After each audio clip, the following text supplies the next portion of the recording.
Earlier Hungary. There it is.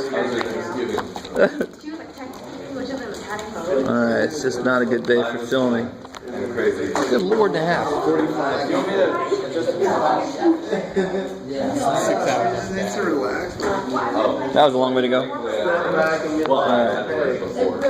I'm like doing way too much. That was good. There you go, that's right. Whoop. This exciting beginning. Yeah, and she was gonna transfer. Alright guys, so my plan for the day is to go over chapter 8 a little bit and then focus on starting to review, since tomorrow's a short day. We'll do some review today, we'll do some review tomorrow, because the test is Wednesday, just to make sure everybody remembers. It's on Wednesday. Alright. First though, any questions from homework?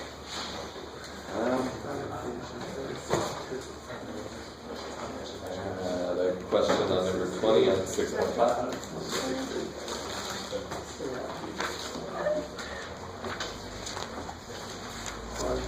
6.5. A lot of other questions that I'll save for Alex. Oh, okay. Oh, yeah. All right. I forgot about that one. The reference is section 3.8 for Newton's law of cooling. All right. This is number 20 and 6.5.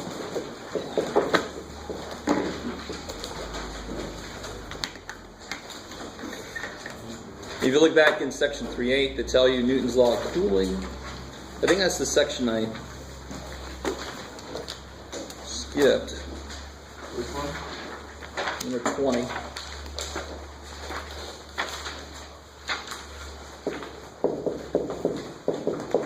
So here's Newton's law of cooling.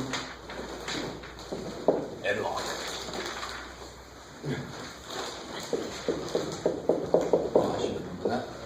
The rate at which something cools is proportional to the difference between its temperature and the surrounding temperature. All right, so if you have a really, really hot cup of coffee, it's the rate at which it loses its heat is faster when it's hotter. So that kind of makes sense if you think about it. That's what good old Newton did beyond the apple falling on him. One more thing he did. So a cup of coffee has temperature 95 degrees Celsius. And it takes 30 minutes to cool to 61. So it's 95 to begin with. It takes 30 minutes to cool to 61 degrees.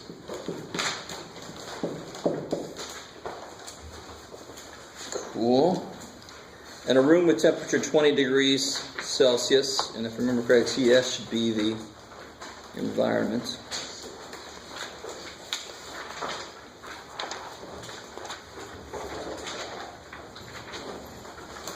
Yeah, temperature surrounding, I like it. So TS, 20 degrees Celsius.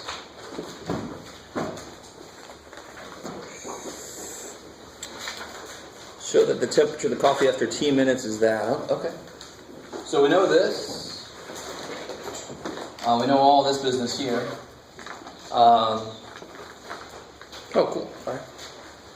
Why do you think, all right, so why do you think they give us this information here? What am I going to do with this to show that the temperature after a certain time, they want me to show this?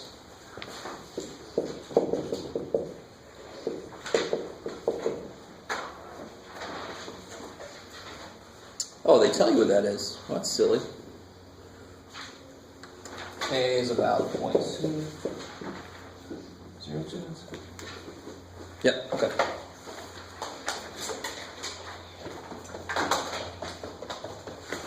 So, I mean, what, they say time is in minutes, good? 2 minutes. So how do I get from this to that? Antiderivative. Yeah, take the interval. I like it. But what do I need in here, though? Here I know what this is. This is going to be a function of time. Right? T. Position. T of T. Right. And it is a function of time, right? What's up? I thought it was temperature.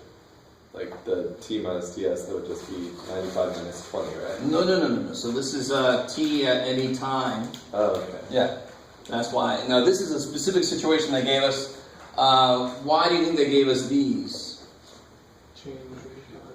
What's part B? To give us One reason I thought they gave us that is because maybe parameters. to figure out what k was, but they tell you what k is. That's kind of funny. But how do I get from this to that? What do I do to this to get there? What do I do to this? Undo this, I would take an integral, right? How do I undo a derivative? I take an integral. I like it. Cool, I like it. In fact, do you guys see how is this written wrong to try to integrate it?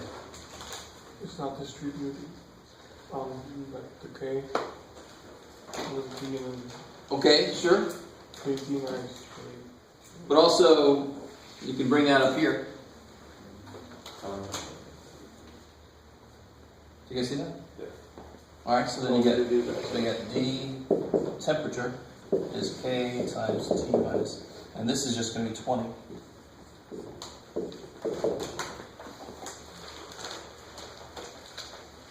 So the big problem here is, do I know what, and this is what I was trying to say earlier, do I have a function of time for this? Do I know what this is as a function of time? No. Yeah. So this is where you need more out of section 3.8 to be able to do that problem. That's one of those problems I missed, because I used to do section 3.8, and I think we don't do it anymore.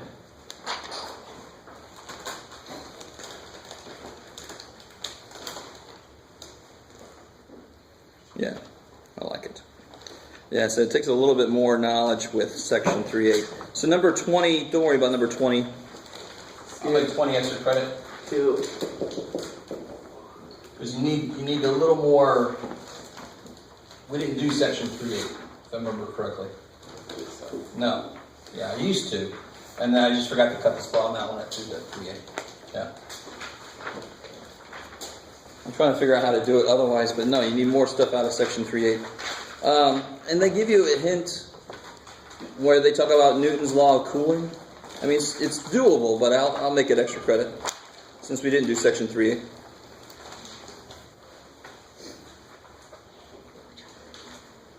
Okay, 6.5. 6.5, number 20. Anything else from homework that you hope I would cut out? I probably won't. No, Homework's going okay otherwise? yeah. Just that one freaky ass problem? Okay, let's see. I want to talk about chapter 8 a little bit here. And let me start with something that seems almost too easy to believe. It has to do with what we're going to do. Alright, this really is going to seem a little too easy. If I told you that I had the line from A to B, so this is f of A, this is f of B. How would you find out how long that line is? Yes? We'll talk about that in a second. I'm going to get through this. How would you find out how long that line is? Distance formula, which is really just what? What is distance formula really? It's based on what? Pythagorean theorem. Because this is a triangle. Once you look at the distances you really need to use to get those distances, right? How we doing? And something you should realize that some of you guys realized earlier this semester, what's in this is the slope is kind of in there, isn't it? Does that make sense? So, x, y. If I had some line that was going up faster, if that was my line that I was trying to get, then of course it would be longer because it's going up faster. So it's going to cover more ground. Does that kind of make sense? So derivatives actually play a role in this somehow. And we're slowly working our way there. So I started with a nice straight line, one straight line. So what if I did this to us? Like I want to do. So what if I did this? How would I find how long that line is now? You do the first part and the second part. A to C, and C to B. Yeah, you figure out how long this is, right? And then you figure out how long that is. So you're like, oh, alright, big deal. So if I call this If I call this delta x, and I call this delta y. We'll call it delta x1, delta y1. So this is delta x2, that's crazy. And this is delta y2.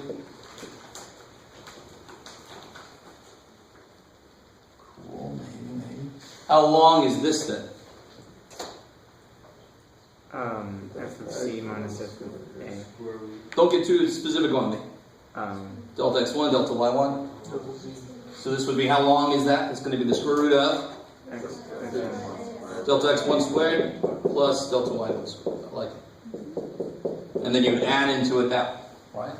All right, I like it. So far so good. This is remarkably simple. What's true about any continuous function if I zoom in really close to any point on it? Looks like a straight line. I love it. So what if I had a curve? So up until this day, we've been able to do this in math. 90 they can do this. They can figure out how long those lines are if you give them points. They have the tools to do it, I should say. Right? They could totally do it. Right? But this would be freaky. How long is that? Let's make that definite, Jeff. There you go. How freaking long is that? I don't know shit. So what you do is, since it's easy, if it's a straight line, it's easy as hell. If there's straight lines, it's easy. There are straight lines up there. They are just infinitesimally small. I like it. So instead of delta x and delta y, I'm going to use, so for an example, this little piece here, from there to there, there's delta dx, and there's dy. So what would this be here? Square root of dx plus dy. Square root of dx squared plus dy squared. Look, let me write that down here. So that looks like an element of length. Just like when we developed an element of volume using shells or disks or some other weird shit. We made an element of volume, and then how did it get to the total volume? I just did what with those elements? What do I do if I get an element of volume? Dv equals 2 pi x or whatever. Dx. What do I do to get the volume? You integrate. Yeah. Because what am I going to do to get the total length here? I'm going to do this everywhere, and then each of these little ds's, I'm going to add them up, which is better known as integration, because we have a continuously changing thing. Are you with me? Integration. So calculus is able to take things that are simple when you have huge changes, like crude changes, are very simple. I just add them up. Calculus says, oh, you do the same damn thing, just do integrate, because integration is adding them up. Looking at it on a very small scale. If I look at this on a very small scale anywhere, it is a freaking straight line. So it should be just as easy. So let's really look at this here. You see if you guys are able to get this next step. That's missing something for me to integrate. If I just put an integration symbol, what's missing? So why don't we factor out a dx? Is everybody cool with the fact that if I took dx squared out, it would actually be a dx here, right? Because it's square rooted. But what would be left inside then? dy squared. Come on now, be careful. Factor a dx squared out of this, it's 1. Factor a dx squared out of this, it's dx over dy. dy over dx. And then there's a dx there. There's a dx there. So this is from a to b. The limits will be a to b. Could I not have just as easily taken a dy squared out? In case my function is defined in terms of y, right? You guys kind of with me? I like it. We stop there for a second. Let you absorb. My favorite word. Osmosis, whatever the hell. Try laying your calc book on your head as you sleep. Doesn't work. Sometimes you get text on your forehead. I thought intervals were for area under a curve, though. I don't really understand. So this is the beauty. This is what you're starting to really understand. I love this. It's just like volume. Integrals are for area, but we just used them for volume, didn't we? Yeah. Because I set up an expression that represented elements of something, and if I added them all up, I get the whole thing. That's what integration really, really is. So when we look at it as an area, useful for area, we said, okay, we set up a representation of an element of the area, and then we added them all up. Isn't that how we got to an integral? That's one use of integration. That's not the only use of integration. Now, I really, if you guys get this idea, it's awesome. So when I do this, and we've seen stuff like this, 2 pi, whatever, y squared minus, who cares, y dy. Doesn't that look like something that would come from that section we just got out of, right? All right, you guys with me? When you set up this integral, geometrically we know this represents a three-dimensional object, right? But to the integral, what does this look like? This is just a stupid function of y. It's a parabola in y. It's this way, Jeff, but I'll be all right. It's a 2D object, isn't it? So the integral doesn't know what this represents. It just says I'm going to find the area under this curve. That's what it does. That's what the integral is. So you're right. But I can use that in so many different ways. So a more broad way of looking at an integral is it adds up. If I can break something up into parts, I can add those parts together to get it. So that's what we're doing here. We're breaking this whole line up into tiny parts of the line, and then I add them back, all of them back up together. It kicks so much ass. So algebra loves straight things, right? Calculus says, okay, that's nice algebra. Everything really is straight. If you look close enough, it's really, so I can do all the shit you can do. But I can do it to a lot more things than you can do. Nah. I don't know what kind of personality I'm giving calculus, but oh well. So let's try a specific example. Thank you. So let's say I had, let's do something we can figure out directly. We'll do it with calculus, and then we'll do it directly and see if it actually worked. So let's say I have a function 2x plus 1 from x equal 1 to 3, and I want to know how long it is, right? So that we certainly should be able to do that using algebra. Let's use calculus first. Right? So what's this sucker look like? So at 1 it's at 3. And at 3 it's at 7. So it's like, get out of Jeff. Alright, so it's 3, 6, that's 7. So this is the nice piece. So you just want to know how long it is, right? How we doing? 1, 2, 3, 4, 5, 6, 7. Okay. So how do I set this up? What is y? 2x. 2x plus 1. So what's dy dx? What do I need that? Because the formula says I need it, right? You guys see that? This is beautiful. Now that we've worked the formula out, we can just develop what the formula needs to work. So dy dx is 2. Kicks ass. So the integral, so to get this length, it'll be the integral from what to what? 1 to 3. Square root of 1 plus 2 squared. Right? That's the general formula? That's the formula to find the length of any curve. And I love calculus because it says that's a straight curve. That's what it is. It's officially a straight curve. Right? So that's official. That is the formula to find the length of any line in 2D. There's another formula for 3D, if you wanted to. And of course, 281, you're going to do all kinds of stuff in 3D. It's going to be awesome. So how do I do this? What is this? Is this going to be ugly to integrate? Do I have to use U sub? No, this is a stupid number. Stupid number. So it's square root of 5. How do I integrate a number? Throw a freaking X on it, right? So you know I'm going to do this to you. One place on the test. It's not a trick question. I'm going to ask you to integrate pi or something, and somebody's going to tell me it's pi squared over 2. Pi's a freaking number. You just put a freaking variable on it, you're done, right? Plus c. So the square root of 5x from 1 to 3, so I get 3 square root of 5. 3 square root of 5 minus 1 square root of 5 is 2 squared. 2 square root of 5. Now, if I did this using algebra, how would I do that? How long is this? 2. How long is this? 6. 7. 4. Whatever. You get that? do what I want.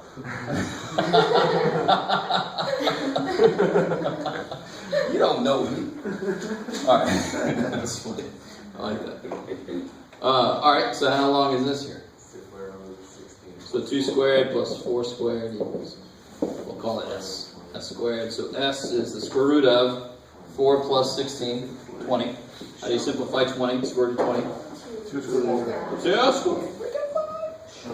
This is always a place, no matter what I'm teaching, some student then says, why do we need calculus? I used it because of this stupid simple example. The minute I put a squared here, I can't do it this way. I can't even try to do it this way. Alright guys, kind of with me. This is section A1. This is section A1. Is everybody kind of get the idea here? Really stupid simple. No? What's up? I'm sorry. I don't mean to make you feel bad. But if you don't quite get it, you might be trying to make too much out of it. Is everybody decent with this idea here? Where they? I'm a little bit confused about what the dy dx came from. Oh. So remember, what is this? If I take a 4 out of this, It'd be 1x. yeah, okay, there you go. Good. We always forget that because our brains go, why would I take it out? They don't both have this shit. But if you take something out that they don't both have, then the other guy just gets put over it because you're dividing. That's how I get from there to there. Why did I have to get from there to there? Integral needs that to know this is what I'm going from to. That's what's going to tell me. And if I took a dy out, then that would be if I have a function that's like that. Well, how long is that? Well, that's a function of y. Shit, I want integral dy. So what would the formula look like if it was a function of y? dy or dx dy squared plus 1. 1 plus dx dy. Squared dy. I like it because here I'd have like x equal negative y squared plus 3 or something. Right? It's a function of y. So then I want dx dy to plug here. Is that cool? Whatever I pull out is what controls the limits. It's kind of nice. So here's the. You ready? All right. So now that we have this idea, I can figure out how long this is. I can figure out the length of that. Uh-oh, what's coming? You know what's coming. What if I rotated this thing? What's the length of that? What if you don't, Jeff? What if you just don't? What if you just leave the stuff alone? I don't know how to do that. That's not too bad for me. That's pretty good. Pretty good. So now watch. Here's the beautiful thing. Here's the beautiful thing. I know how long this is. So if I want to, I'm going to rotate this bad boy. So all I have to do is, so for example, I'm somewhere here on the x-axis. So here's an element I'm talking about there, right? So I'm going to rotate, I'm going to make a circle whose radius is that function, right? And this, if you can playing along with me, is section 8.2. So if I take this, let me see how do I want to say this? Well, Looks like a dress. The nice thing is, it really just comes out to be like this here. I don't want to get too deep into this. And there's going to be a little y here. Let's make this an x here. Well, let's make this a. I do dx. That'll work. That gets a little freaky. Oh, it's too much. Wait, is that Oh, that's right. Alright, so what is the radius here? Good, I like it. So it's 2 pi. So if I look at this here, look at this little element here. This will be dx here, right? Mm-hmm. So I got this, this like ring, right? This ring rotating around. So what would the, I want to add up all these circumferences really, right? So this will be 2 pi r dx. I like it. I'm missing something. It's just shell. Second.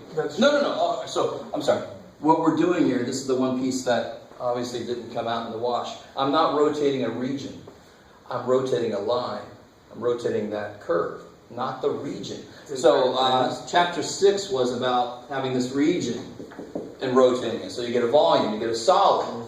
Now I'm getting the surface of a volume. This is called the surface of revolution, right? Like the other ones are volumes of revolution. So it's like you're rotating something that has a hollow inside? Or? Yes, exactly. I mean, it doesn't have a hollow inside yet, but I'm taking this line and I'm circling it around, so of course I end up with nothing in the middle. There's nothing in the middle. So I start with this curve, and I rotate that curve around, right? I like it. All right. So we're missing an H for shells? Yeah, we're missing something. We're not doing shells, really, right? We're doing, how do I want to say this? What is the derivative of fx? Because the line is infinitely small, so it doesn't really have a... Or no? I'm missing something. I can't remember. Screw it. But the nice thing is to come out of this, I don't really do a lot of notes for this. 8-1 and 8-2, I'm making them extra credit. Oh. So I just wanted to talk about them real quick. 8-1. 8-1. What a great thing.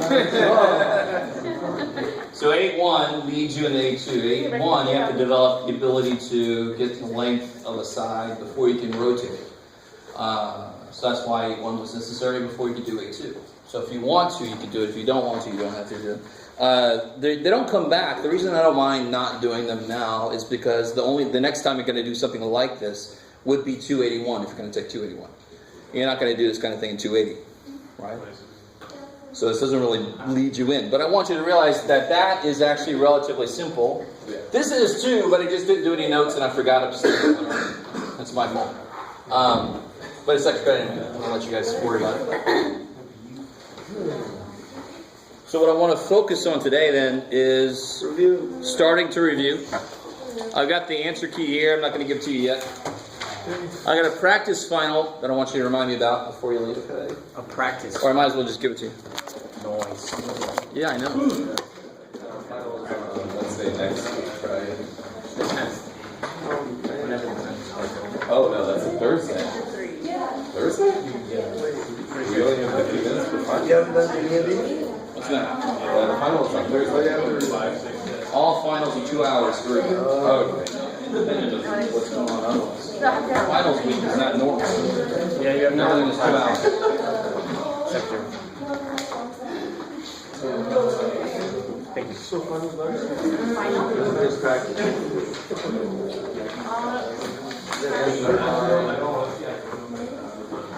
Oh man, I have reviews to do.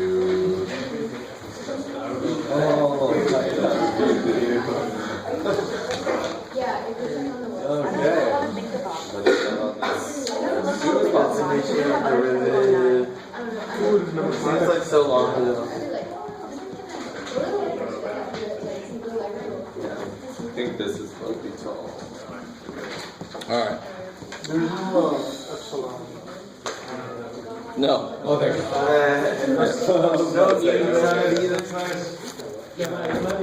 No epsilon.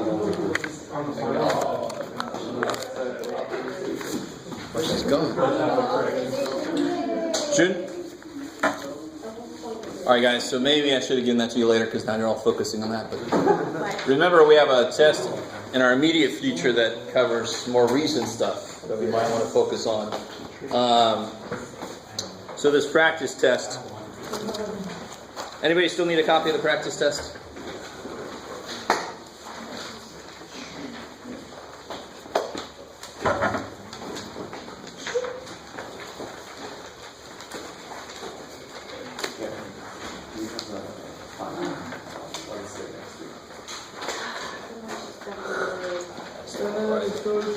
Way too long. You take this away.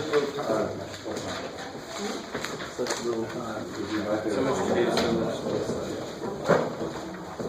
So I got Monday, Tuesday, and Wednesday now, so study. And real quick, I didn't do 5G and number 6 just because I ran out of room. Oh, I'm in too. You good? Okay. So we'll do 5G and number 6. Let's do number 6 right now. Up where? On the practice test. 4 or 5? Up the. 6. Practice test 4. The practice final, put that away. That's obviously a little further in the future. Not as far in the future as you wish it still was. Sorry. True. Time marches on. Keeps on slipping. Do you know what the final is? Do you know what the final is? Attending. You guys know better than me right now because I don't have any of my homework sheets. It's on the syllabus and the homework sheet.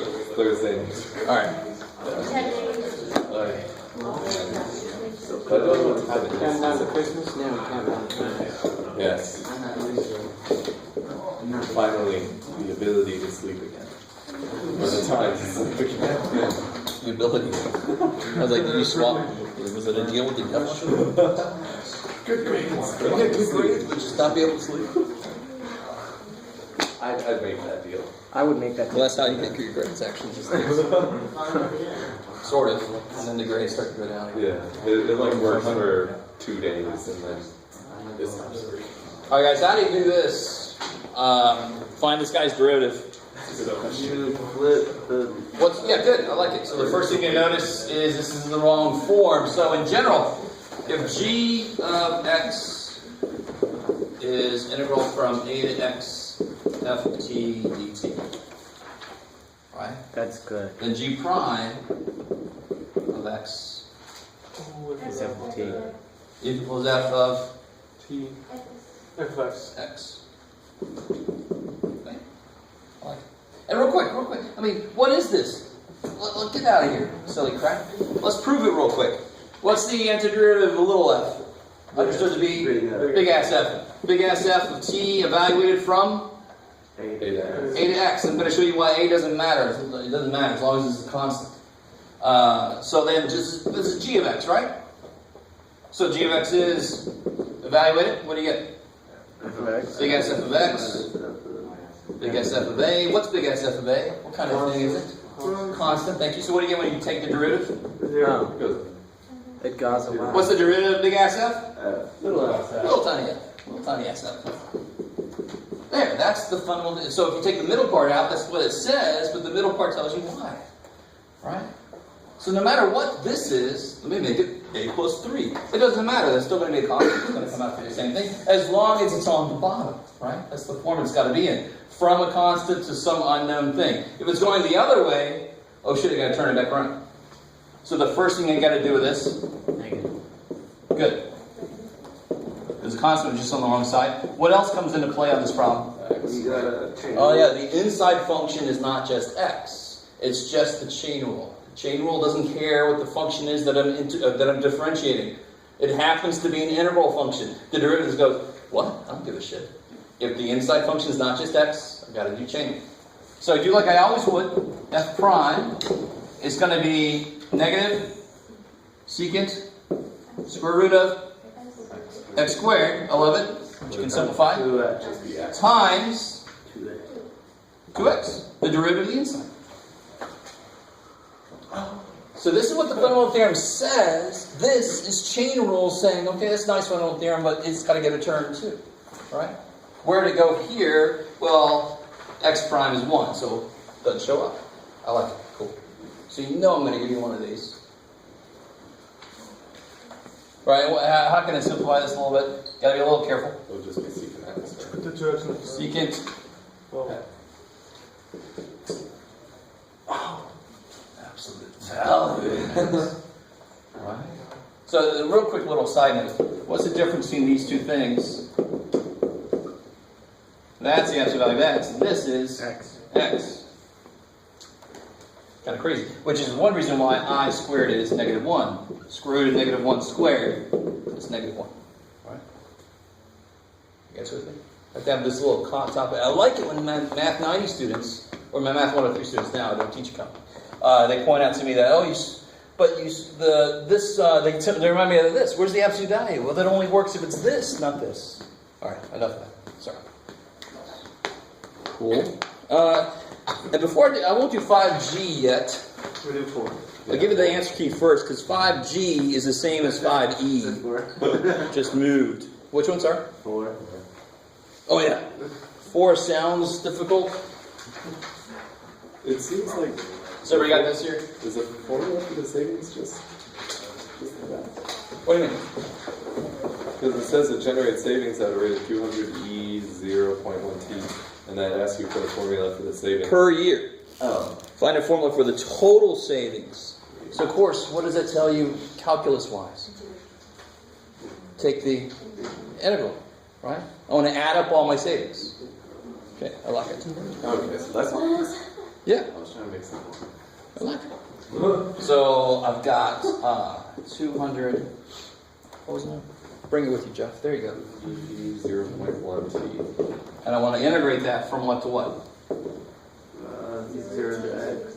I can't remember. I think, yeah. So to get it to be a function, remember the fundamental theorem has to put a t in for a minute, right, as a dummy variable, and the actual variables in the integral. You guys kind of with me? So here I kind of do the opposite. I make x my dummy variable, so I can bring t back there.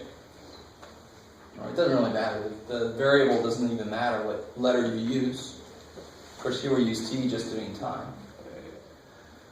All right, so to integrate that. People make the simplest mistake on this integral. What do you have to be careful about here? What's the most important thing in that integral? Yeah, the 0.1. Oh, I'm sorry. Get out of there, x. Here we go. Oh, okay. That's all I say. What? Someone's a thing. All right. That 0.1, people forget about it. So, what is the integral of the 200? Just kind of comes out of the way. What's the integral of e to anything? Well, and I got to be careful. It's not true, but it's a linear, so it makes it easy. But what do I have to divide it by 0.1? Because I got to kill the 0.1 that would want to come down if I took the derivative. So that's the first little twist to an integral that we learned was taking care of like e to the ax. Integrating that has got to be that over a to kill the a that wants to come down. From 0 to t. And then the next thing people forget is they treat this too much like the same thing always, but when I put a 0 into this, do I get 0? No, shit. 200 e to the 1. So 200 divided by 0.1 is 2,000.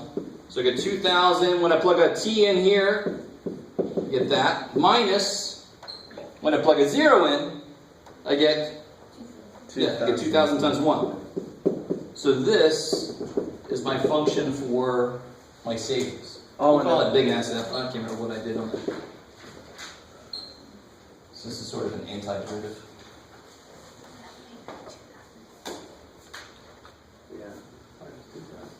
So at time 0, how much savings have you accumulated? 0. And isn't that what you get when you plug a 0 in? You plug a 0 and you get 2,000 times e to the 0 is 1. 2,000 minus 2,000 is 0. So that's the first thing to make sure about is check an extreme. So before any time has passed, how much savings? 0 savings. No time has freaking passed. Right? I don't care what kind of coupon you have. It's all built in. So that's part A. Part B says That's B and B. if the system costs $1,500, when will the owner make that money back in savings? This is really just a pre-calc question. And you're all like, oh. 200. So I want my savings to be $1,500. And then you just solve this for t. And of course you're going to use what eventually?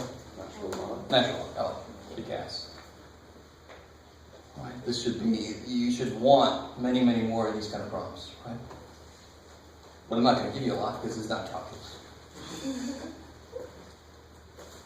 It's just me making sure you know when to apply pre-calc versus calculus, right? I'm going to ask you questions that don't require some high-level stuff, and people try to attack it with high-level stuff. Just take a step back for a second and say, how do I really do that? So that's, I got the answer on the answer key, whatever the answer is.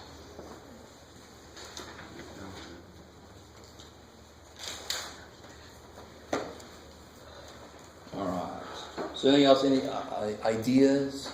I know you have specific questions about problems, but are they bigger questions than just that question? Do you understand the process behind stuff? Like all of number 5. 5, I sort of did this on purpose. I don't know if you guys have tried number 5 out yet, but it involves foiling out a trinomial, right? So foil doesn't really, I love the word foil. The minute you got more than two terms in each, FOIL doesn't mean shit. Right? You guys are with me what I mean. Because what the inner radius and the outer radius is going to be related to F and G. And what do you have to do with the radii? You have to square them.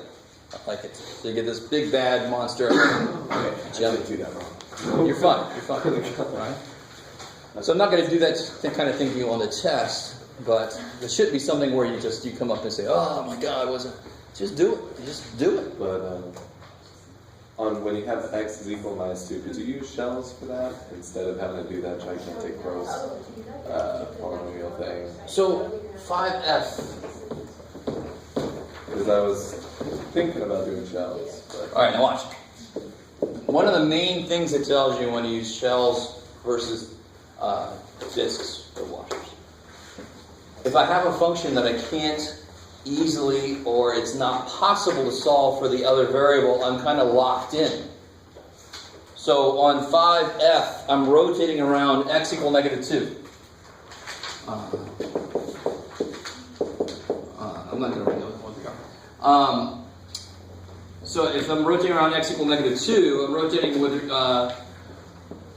parallel to the y-axis. So if I try to use disks, I'd have to do what? solve. Yeah, solve these things. And this is x squared minus 3x plus 6. Is that right? Yeah. Yeah. All right, that's cool. gross.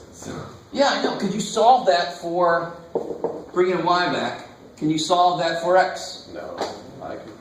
You could, actually. You could, believe it or not. But would it be nice? No. In fact, some of you guys are like, I don't know why you said could. I don't know if you know what that means, Jeff. But I agree with you. Even if you could, it has to be disgusting if you could. And it totally is. So, obviously then, for 5f, you're not going to freaking use disks. Just use shells. Shells. Because it's a function of x. You don't want to mess with that. It's not easy, or some of us might think it's not possible to solve for x. Therefore, I want to do the method that allows me to do integral dx. Right? You guys see that's part of a possible thought process you go through. I have a function I can't solve for the other variable. I have to force this to happen. That'll actually tell you which method to use. Do you guys understand? Now, sometimes you could solve for one or the other, and then it's just a matter of, it could be, is there a place where things change? Like another function takes over? Right?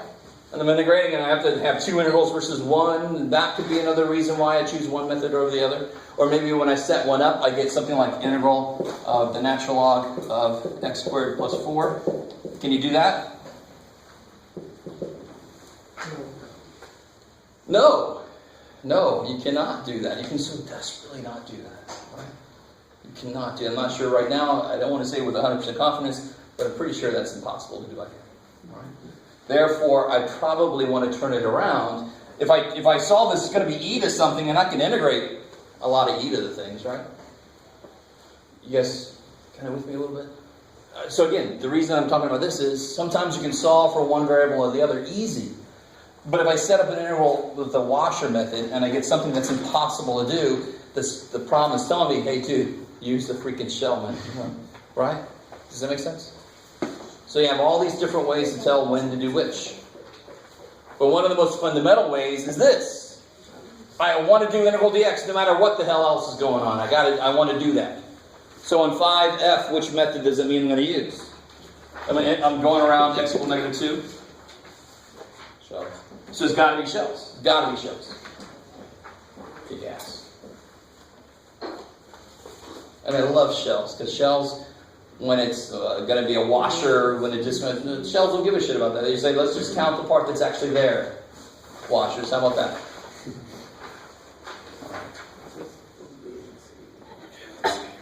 Anything else from there?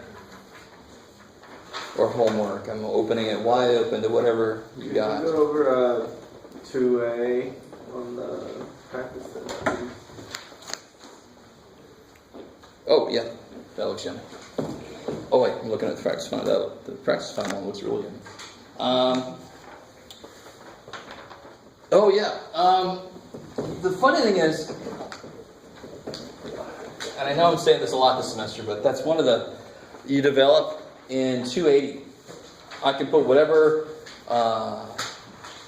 powers I want to, and there's a method you can use to integrate that. So I made it the simplest one because it's built off of what do I want to use in 2a to integrate that?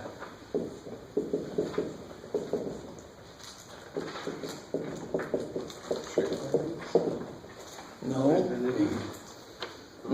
No, that you don't realize how lovely that would be. Because can you do this? What? Can you do this by itself? Yes.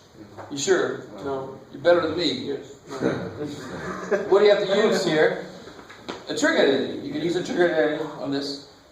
Right? So you could replace cosine squared with 1 minus sine squared and then distribute the sign and so forth. That's kind of a gross way to go. That would actually eventually work, but I would not want to go that way. Because then you get like sine cubed, and that ain't pretty. There's a much simpler way.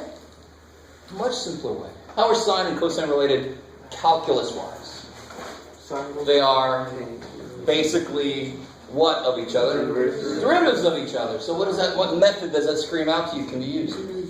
U sub. So what are you going to let U be though? But it says no U sub on the. Where's it say? It says no U sub. Only on B and C. Oh, I don't know why I said that. Oh, I changed. Alright. I changed part A. That was evil. I was so evil. Notice how I said use U sub on B and C. I didn't say you couldn't use it on A though. I forgot to take that away. 2A used to be something different, and I changed it, and I made it U subable. That's my fault. I forgot to take that off there. I had something on 2A that you could do multiple ways, and I wanted to force you to do a certain way, and then I changed my mind. How would you do that without using U sub? No, it used to be something else. You have to use U sub on this. Yeah, it's my fault. I know we just went over it, but on 5. Real quick, before, just make sure, what would you let U be here? Cosine squared. Sorry. I let U be cosine. Why wouldn't I let U, if I try to let U be cosine squared, what's du? Like 2. 2 cosine sine. Is all that in there? No. Right? There's an extra, so there's an extra cosine, right? So this is sort of doable, actually, to be honest.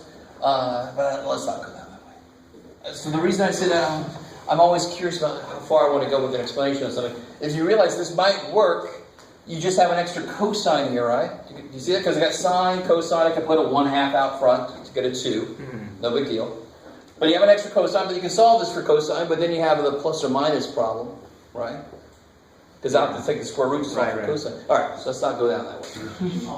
So it's semi-doable, but why do semi when the other ways is freaking doable, right? So if I let U be cosine, du is Negative sign. negative sign. So what's missing then? Negative. A negative sign. Alright, that's always easy. And real quick, what you look at is what's free to go with the dx. Well, this cosine is being squared. It's not only free to go with the dx. Which one's free to go with the dx? Sine x. So then sine x dx would be your du. That tells you that u must be cosine. That's another way to kind of look at an integral. What's kind of free to move with the dx that's eligible to be du? Does what I just say make sense? Whatever's free to move with the dx, that could be the du. If you can figure out what du is, you should be able to figure out what freaking u is. Right? You can just integrate that little piece. You can just figure out what u is. Alright, so how do I rewrite this down? U squared. U squared. Yeah, this is du, this is u squared, I like it. That's easy. Yeah, u was... Cosine x. Yeah, cosine x. From... Oh, yeah. Pi. Yeah, I can bring back my pi over 4 pi. Why did I have them in parentheses? Because they are related to the x variable and currently have the u variable. Right? Now again, I think I made this point. You could certainly write here, if x is pi over 4, what's u? Cosine Cosine of pi over 4, which is? Right 2 over 2. So you can put a right 2 over 2 there and not go back to x. Do you guys understand? The reason I like to do it this way is because if there are no limits, can you just leave u in? Do you know what I'm saying? If it was an indefinite interval, No. can you just leave u in as your answer? Hell no. So I like the idea of just always bringing x back. Just always. Always, always. And that's why I hated changing my limits. Math says they're both the same amount of work. But to me, I'm like, I just want to make it where I always bring the original variable back. Because if there are no limits, if it's an indefinite interval, I have to bring the variable back. Why not just get into that mode? Right? Does that make sense? So you don't have to do it my freaky ass way. And maybe in the future some teacher's going to yell at you about this. And then you yell right back and you say, I made math my own. Right? I was going to follow that up with something, but you don't have to get all that personal. And then this now, you just, please, dear God, in this situation, you've got to give me exact answers. Okay, alright. None of this decimal shit. Why did I go to the whole, I would just put 1 to 7 there or something instead. What's cosine of 7? I don't know. But I put pi and pi over 4. That's telling you I want to see the actual answers. Why am I doing that weird shit? To keep trig alive. Right? Keep trig alive. So when you put a pi in, you get -1. -1 cubed is -1 times -1 is 1/3. Minus negative. Is that cool? Yeah. Because it's got to be, the fundamental theorem says f of b minus f of a. So minus, and there's a negative there already, plus pi over 4 we plugged in, we just got that earlier, was Root 2 over 2, gather 3, squared over 3, right? Is that cool? And what's root 2 over 2? Where's squared coming from, Jeff? Yeah. Okay, alright. That's better. It's like, why did that? My brain was like, make it easy. No, I can't do that, brain.